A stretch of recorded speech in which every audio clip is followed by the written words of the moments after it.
বীরভূমে বিভিন্ন জায়গায় অবশ্যই এখন দেখতে পাচ্ছি যে কোথাও কোথাও উত্তপ্ত, কাকরতলা একজন প্রাণহানি হয়েছে। এটা কখনোই কাম্য নয়। যদিও পুলিশ প্রশাসন অতি সক্রিয় আছে, সে বিষয়গুলো অতি দ্রুত তদন্ত করছে এবং যারা দোষী তারা অ্যারেস্ট হচ্ছে।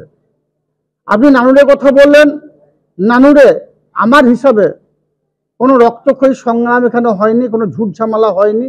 নানুর বিধানসভায় একটাই দল আছে, সেটা মমতা বন্দ্যোপাধ্যায়ের দল। একটাই গ্রুপ আছে, তৃণমূল কংগ্রেসের গ্রুপ। তাছাড়া নানুর বিধানসভা অর্থাৎ বীরভূম জেলার বুকে অন্য কোনো নেতা নেত্রী আছে বলে মনে করি না। ক্যান্সারে নেই আর ভয়, NCRI হবে এর জয়। আপনাদের ভরসা নেতাজি সুভাষচন্দ্র বোস ক্যান্সার হসপিটাল। এখন কোথাও কোথাও বোমাবাজি গুলিবাজি হচ্ছে, অস্বীকারের কোনো জায়গা নেই। যারা এই ধরনের কাজের সঙ্গে লিপ্ত হচ্ছে বা হয়েছে তাদেরকে ধরে অন্ধকার কারাগারে নিক্ষেপ করা হোক। না না, এই যারা গোষ্ঠীদ্বন্দ্ব করছে তাদের প্রত্যেকের মাথায় নেতাদের হাত আছে, দুই পক্ষের দুই নেতার হাত আছে।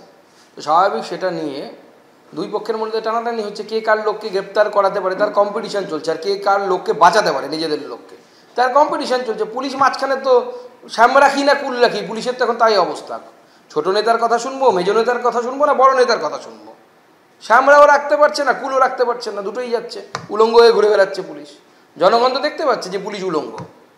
মারামারি করে যে জিতবে সে যোগ্যতমের উদ্বর্তন হবে। কাজল শেখ জিতবে নাকি অনুব্রত মণ্ডল জিতবে, কে জিতবে তার হাতে যাবে। চলছে এই ধরনের কথা একদম ঠিক নয়। দু একটি বিচ্ছিন্ন ঘটনা পুলিশ প্রশাসন দেখছে। CPM এর জমানায় কি হতো বীরভূমে, তখন তো এইসব মিডিয়া, সোশ্যাল মিডিয়া ছিল না। কাজল শেখ বললেন যে এখানে কোনো রক্তক্ষয়ী সংগ্রাম হয়নি।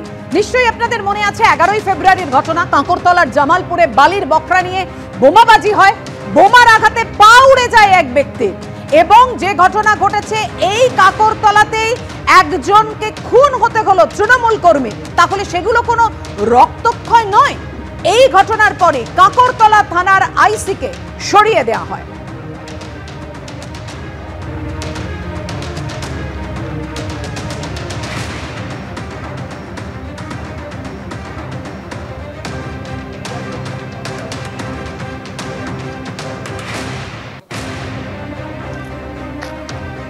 এগারো দিন আগে যে বালির বখরা নিয়ে যে ঝামেলা হয়েছিল কাকরতলায়, সেই ঘটনায় মূল অভিযুক্ত ছিল এই কালো শেখ। কারণ যে বোমাবাজি হয়েছিল, বোমাবাজির ঘটনায় একজনের পা পর্যন্ত দূরে গেছিলো, সেই ঘটনায় মূল অভিযুক্ত কিন্তু এই শেখ কালো। তাকে কিন্তু পুলিশ গ্রেপ্তার করতে পারেনি। এই অভিযোগ কিন্তু তৃণমূল নেতাদেরই, এই খয়রাসোল ব্লকের তৃণমূল নেতা, তাদের অভিযোগ হচ্ছে সরাসরি পুলিশের বিরুদ্ধে যে নিষ্ক্রিয়তার। কারণ কালোর বিরুদ্ধে যখন অভিযোগ ছিল, পুলিশ কালোকে কেন ধরেনি? কালো কিন্তু এই গ্রামেই ছিল, অর্থাৎ বড়া গ্রামেই ছিল তার বাড়িতে, তারপরও পুলিশ তাকে ধরেনি। এবং তাকে না ধরার জন্যই কিন্তু এই ঘটনা ঘটে, অর্থাৎ খুনের ঘটনা ঘটেছে। এবং তাদের বক্তব্য ছিল যে পুলিশ যদি সক্রিয় হতো তাহলে এই ধরনের ঘটনা ঘটতো না। এবং গত 11 দিন আগে যে বোমাবাজির ঘটনা ঘটেছিল, সেখানেও কিন্তু যারা অভিযুক্ত তাদেরকে এখনও সবাইকে ধরতে পারেনি। আর গত পরশু দিন যে নিয়ামুল শেখকে খুন করা হলো, সেই ঘটনায় এখনও পর্যন্ত একজনকে ধরেছে। এবং যেটা জানা যাচ্ছে 27 জনের নামে অভিযোগ দায়ের হয়েছে, কিন্তু একজন গ্রেপ্তার হয়েছে। সে প্রশ্নও তুলেছে তৃণমূল নেতৃত্ব। তাদের বক্তব্য হচ্ছে যারা এই ঘটনায় অভিযুক্ত, অর্থাৎ শেখ কালো সহ যারা অভিযুক্ত, তাদেরকে দ্রুত গ্রেপ্তার করতে হবে। এখন বিভিন্ন জায়গায় পুলিশ তল্লাশি চালাচ্ছে এবং যারা অভিযুক্ত তাদেরকে ধরার চেষ্টা চালানো হচ্ছে। অন্যদিকে আমরা যেটা খবর পাচ্ছি যে শেখ কালো ঝাড়খণ্ডে পালিয়ে গেছে। কারণ এই যে বড়া গ্রাম, তার থেকে 5 থেকে 7 কিলোমিটারের মধ্যে ঝাড়খণ্ডের বর্ডার।